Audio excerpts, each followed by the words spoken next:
Président, y a-t-il des remarques Oui, Président. Oui, allez-y.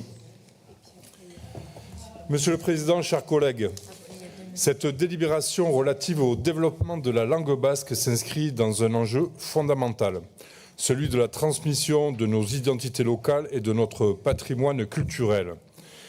Dans un contexte où l'uniformisation progresse, où les repères s'effacent, il est essentiel de rappeler que la richesse de la France repose aussi sur la diversité de ses territoires, de ses langues et de ses traditions.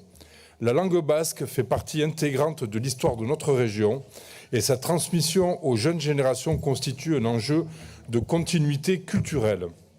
Le développement de l'enseignement bilingue, la formation des enseignants, la structuration des filières éducatives ou encore les actions en faveur de la visibilité de l'Euskara vont dans le sens d'un enracinement territorial que nous défendons.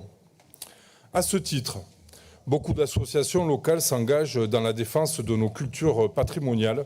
Je pense par exemple à l'Institut Béarn-Gascon qui, dans le Béarn, fait un travail formidable pour le rayonnement de la langue et culture béarnaise. Nous souhaitons aussi vous rappeler un point essentiel. Cette politique en faveur des langues régionales doit s'inscrire dans une cohérence globale.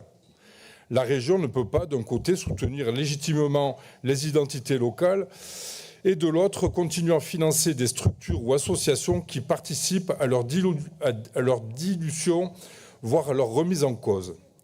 Nous ne vous montrerons pas de photos aujourd'hui, mais les exemples ne manquent pas. Le festival Euskal Herria, où une artiste, je m'artiste entre guillemets, s'était masturbée sur un autel dans une église du Pays Basque. La compagnie Alixem, qui organise des shows avec des gens nus qui se frottent sur des pots de vaseline géants. Ou encore l'association XLR, qui a invité le rappeur Medine lors d'un concert à Bordeaux, où il a ouvertement menacé Edwige Diaz et Julie Rochagneux. Il est donc nécessaire d'opérer un recentrage des priorités budgétaires vers les projets véritablement enracinés au service de notre patrimoine et de nos territoires. Pour toutes ces raisons, nous voterons en faveur de cette délibération. Je vous remercie.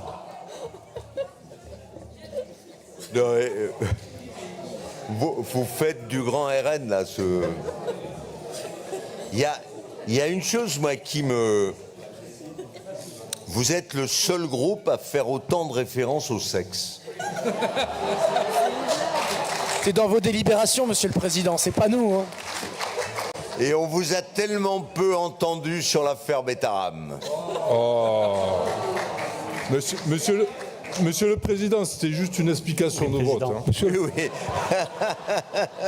Monsieur le Président, il faudrait encore qu'il n'y ait pas de dossier sexuel, comme vous en avez tant dans la culture.